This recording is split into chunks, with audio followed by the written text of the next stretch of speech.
আসসালামু আলাইকুম বন্ধুরা, সেরার সাথে রান্নাঘরে সবাইকে স্বাগতম। আজকে আম্মু রান্না করেছে কচু দিয়ে ইলিশ মাছ রান্না করেছে। এটা ইলিশ মাছ দিয়েও খুব ভালো যায়, আবার চিংড়ি দিয়েও রান্না করা যায়, সেটাও ভালো হয়। কিন্তু আমার কাছে সবথেকে ভালো লাগে ইলিশ মাছ দিয়ে। চলুন তাহলে রেসিপিটা শুরু করা যাক। আমি এখানে কচুটা কেটে রেখেছি, তারপরে মাছে হলুদ মরিচ দিয়ে মাখায় রাখেছি। এখন ওই কচুটা ফাল ফাল করে কেটে আমি এখন সিদ্ধ দিয়ে দেব। এখন আমি ঢেকে দিচ্ছি। আমার সিদ্ধ হয়ে গেছে। এখন আমি নামিয়ে হলুদের গুঁড়া মরিচের গুঁড়া দিয়ে মাখিয়ে রাখছি। আমি এখন ভেজে নেব। কচুগুলো খুব ভালো মতো ভাজতে হবে। যখন কালারটা সুন্দর একটা কালার আসবে পোড়া পোড়া, তখন আমি কচুটা উল্টায়ে নেব। আমার এখন কচুটা ভাজা হয়ে গেছে। আপনারা এর থেকে কমও ভাজতে পারেন, আবার এরকমও ভাজতে পারেন, সেটা আপনাদের ব্যাপার। এখন আমি মাছটাও ভেজে নেব। মাছটা বেশি ভাজবো না, হালকা হালকা ভেজে নেব, কারণ বেশি ভাজলে মাছটা ভেঙে যাবে, তাই আমি অল্প একটুই ভেজে নেব। এখন মাছটা তুলে এখন আমি পেঁয়াজ মরিচ কেটে রাখছিলাম সেটা এখন দিয়ে দেব। এখন ভালোভাবে নাড়ব। যখন পেঁয়াজ মরিচের কালার ব্রাউন কালার হবে, তখন আমি আদা বাটা, 1 চামচ হলুদ, 1 চামচ মরিচের গুঁড়া, সামান্য লবণ দিয়ে নাড়াচাড়া করব। আপনারা স্বাদ মতো লবণ দিয়ে নেবেন। এখন আমি পানি দিয়ে মশলাটা কষিয়ে নেব। তারপর আমি এখন কচুটা দিয়ে ভালো করে কষিয়ে নেব।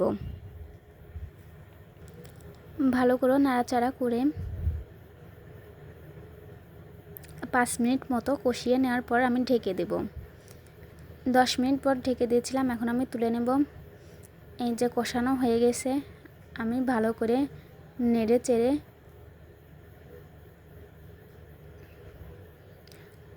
আবার পানি দিয়েছিলাম, সেটা এখন বলক উঠে আসছে। এখন আমি ওই মাছগুলা দিয়ে দেব। মাছটা দেওয়ার পরে ভালো করে কষিয়ে নিতে হবে, একটু নাড়াচাড়া করতে হবে। আপনারা চাইলে ঢেকেও দিতে পারেন, আমি এই যে ঢেকে দিচ্ছি।